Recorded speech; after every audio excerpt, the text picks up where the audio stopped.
आज का विषय है ब्लैक मेलिंग नेचर। इसमें भी दो प्रकार की नेचर पाई जाती है।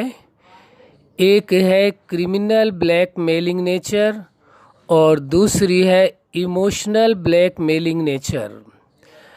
आप लोगों ने लोगों के बीच में ये देखा होगा, समाज के अंदर, सोसाइटी के अंदर, घरों के अंदर दो प्रकार की ये नेचर होती है।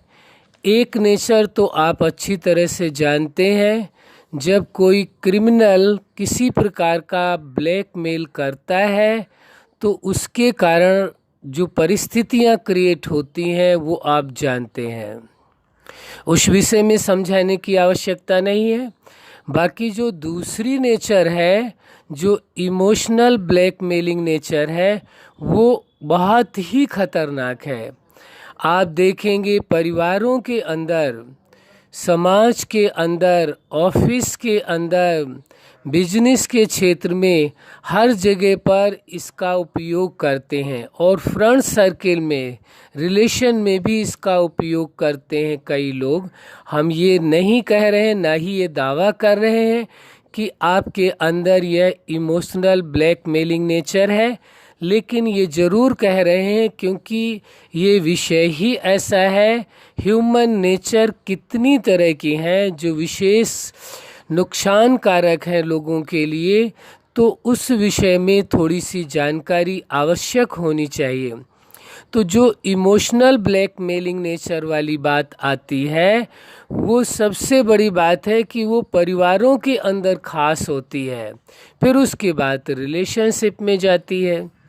तो आप देखेंगे कि कई बार कोई भी इसका यूज कर लेता है, फैमिली के, उसके पेरेंट्स भी यूज कर लेते हैं, कभी उनके बच्चे भी यूज कर लेते हैं इस नेचर को। जैसे कि पेरेंट्स को कोई बात अपने बच्चों को समझानी है, मनानी है, लेकिन वो मानने को तैयार नहीं होते हैं, बहुत समझाने के बावजूद भी नहीं मानते हैं। तो फिर कई पेरेंट्स तो मजबूरन भी यह इमोशनल ब्लैकमेलिंग नेचर का उपयोग करते हैं।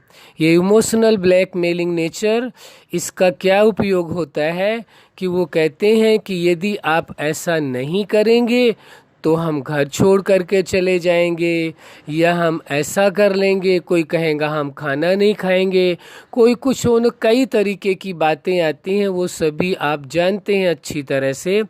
लेकिन हमारा कहना यह है कि यह इमोशनल ब्लैकमेलिंग ठीक नहीं है। चाहे कोई भी करे, उसे समझाने की कोशिश करें और तरीके अपनाएं, बहुत सारे तरीके हैं। इसी प्रकार बच्चे भी करते हैं, अपनी जिद करते हैं, अपनी जिद को मनवाने के लिए यह इमोशनल ब्लैकमेलिंग नेचर का उपयोग करते हैं। कैसे करते हैं? कोई कार्य उनको कराना है, यदि उनके पेरेंट्स उनकी बात नहीं मान रहे हैं तो वह उस अवस्था में वो कहते हैं आप यदि हमारी बात नहीं मानेंगे तो हम खाना नहीं खाएंगे, या हम घर छोड़ करके चले जाएंगे, या हम और कुछ कर लेंगे। वो ऐसी ऐसी नई नई बातें खोज करके वो पेरेंट्स के सामने रखते हैं। तो पेरेंट्स मजबूर हो करके उनको उनकी बात माननी पड़ती है। लेकिन ये है कौन सी नेचर? इस नेचर को कहा जाता है इमोशनल ब्लैकमेलिंग नेचर। यह ब्लैकमेलिंग नेचर नुकसानकारक है, क्योंकि जैसे जैसे ये बढ़ती जाएगी व्यक्ति उसी नेचर का सहारा लेगा। पहले घर के अंदर लेगा, फिर फ्रेंड सर्किल में लेगा, फिर कहीं जॉब करता है वहाँ लेने लगेगा, फिर अपने बिजनेस में यदि करता है तो वहाँ उस नेचर का उपयोग करेगा। तो ये नेचर नुकसानदेह है, फ़ायदेमंद नहीं है। क्योंकि यदि किसी ने आपकी बात मानी है तो मजबूरी वश मानी है। तो इंसान जब पहले समझाता है, अपनी बात कहता है, वह व्यक्ति जब उसकी बात नहीं मानी जाती है तो लास्ट वो एक तरह से इसे अपना एक तरीका ऐसा बना लिया है, या कहें कि उसे हथियार के रूप में यूज करता है कि इमोशनल ब्लैकमेलिंग से तो वो मानेंगे ही। तो ये गलत तरीका है। किसी भी व्यक्ति को ऐसा नहीं करना चाहिए कि अपनी बात को मनवाने के लिए इमोशनल ब्लैकमेलिंग का तरीका अपनाया जाए। ये एकदम ही गलत है। क्यों? क्योंकि वह व्यक्ति एक बार मान जाएगा, 2 बार मान जाएगा, 4 बार मान जाएगा, आखिर कब तक वो इमोशनल ब्लैकमेल आपसे होता रहेगा। एक न एक दिन वह आपकी परवाह करना छोड़ देगा। जिसके साथ आप ये उपयोग करते हैं, चाहे परिवार के अपने पेरेंट्स के साथ या पेरेंट्स अपने बच्चों के साथ करते हैं, तो कब तक वो इमोशनल ब्लैकमेल होते रहेंगे। वो एक बार 2 बार होंगे, उसके बाद वो आपकी परवाह छोड़ देंगे, आपकी बात की वैल्यू नहीं रह जाएगी। वो समझ जाएंगे इनको तो जब कोई बात नहीं मानोगे तो फिर यही इनका फंडा होगा, फिर यही बात ये अपनाने लगेंगे, यही सोचने लगेंगे और यही बात ये कहने लगेंगे। इसलिए आपकी जो वैल्यू है दूसरों की नज़रों में समाप्त हो जाएगी, आपकी अहमियत समाप्त हो जाएगी और लोग समझने लगेंगे ये तो अपनी बात मनवाने के लिए किसी भी हद तक जाने को तैयार हो जाते हैं। अब मान लीजिए 1% ऐसा हो जाए कि कोई बच्चा बहुत ही ज़्यादा जिद कर रहा है कि मेरी ये बात माननी ही चाहिए, इमोशनल ब्लैकमेलिंग का भी तरीका अपना लिया उसने, सब कुछ कर लिया, लेकिन उसके बावजूद भी यदि उसके पेरेंट्स ने नहीं माना तो फिर क्या होगा? फिर तो वो जो बात कह रहा था कि मेरी बात नहीं मानी जाएगी तो मैं घर छोड़ करके चला जाऊंगा या खाना छोड़ दूंगा, फिर तो उसे वो ही करना पड़ेगा, जो एकदम गलत तरीका है। आखिरकार पेरेंट्स भी कब तक इमोशनल ब्लैकमेलिंग का शिकार होते रहेंगे? या पेरेंट्स यदि बच्चों के साथ करते हैं ऐसा तो बच्चे भी कब तक होते रहेंगे? इसलिए किसी के साथ भी यह इमोशनल ब्लैकमेलिंग का कार्य नहीं करना चाहिए। इस नेचर से अपने आप को मुक्त कर लेना चाहिए। यह नेचर आपके अपनों को बहुत दुख देती है, क्योंकि इस नेचर का उपयोग सबसे ज़्यादा अपने नियरेस्ट लोगों के साथ ही व्यक्ति करता है, जो उसको प्यार करते हैं, जो उसको रिस्पेक्ट करते हैं, जो उन्हें अपना समझते हैं, और उनके साथ ही वह सोच करके देखिए आपको कैसा प्रतीत होगा कि जो लोग आपको रिस्पेक्ट करते हैं, प्यार करते हैं, अपना मानते हैं, उनके साथ आप इमोशनल ब्लैकमेलिंग का खेल खेलते हैं। ये अच्छी बात है। यदि यही आपके साथ होगा तो आपको कैसा लगेगा? यदि आप ये प्रश्न अपने आप से पूछेंगे पल भर के लिए कि जो भी व्यक्ति इस बात को सुन रहा है वह अपने आप से पूछे, यदि उसकी ये नेचर है, हम ये नहीं कर रहे कह रहे, नहीं किसी को ब्लेम लगा रहे कि आपके अंदर ये नेचर है, काश आपके अंदर ये नेचर है यदि, तो आप अपने आप से एक पल रुक करके, ठहर करके ये पूछिए अपने आप से, क्या यह करना ठीक है, उचित होगा? अपनों के साथ इस प्रकार ब्लैकमेलिंग करना ठीक है? वो इमोशनली आपके साथ कनेक्ट है, इसका मतलब कि उनके साथ इमोशनल ब्लैकमेलिंग की जाए, क्या ये उचित होगा? ये धोखा देना है, एक तरह से अपनों को धोखा देना है, अपनों के साथ जास्ती करना है, अपनों के साथ बहुत बड़ा ये आप गुनाह करते हैं यदि उनके साथ इस नेचर का उपयोग करते हैं। और जो इस नेचर का उपयोग करता है उसको ऐसा लगता है कि मैं तो बहुत बहादुर हूँ, मैं जिस बात को भी अपने पेरेंट्स के लिए मनवाना चाहूँ तो मनवा सकता हूँ। इसी प्रकार जो पेरेंट्स इस नेचर का उपयोग करते हैं तो वो ये समझते हैं कि हम जब चाहें बच्चों को जो भी बात मनवा सकते हैं। कोई भी किसी के साथ भी इस नेचर का यदि उपयोग करता है तो वह वास्तव में 100% गलत ही कहा जाएगा।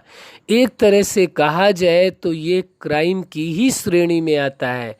ब्लैकमेलिंग क्राइम की श्रेणी में आता है। जैसे क्रिमिनल लोग ब्लैकमेलिंग करते हैं तो वो क्राइम की श्रेणी में आता है, इसी प्रकार यह नेचर भी क्राइम की ही श्रेणी में आती है। इसलिए कभी भी किसी के साथ ऐसा नहीं करना है, इमोशनल ब्लैकमेलिंग नहीं करनी है।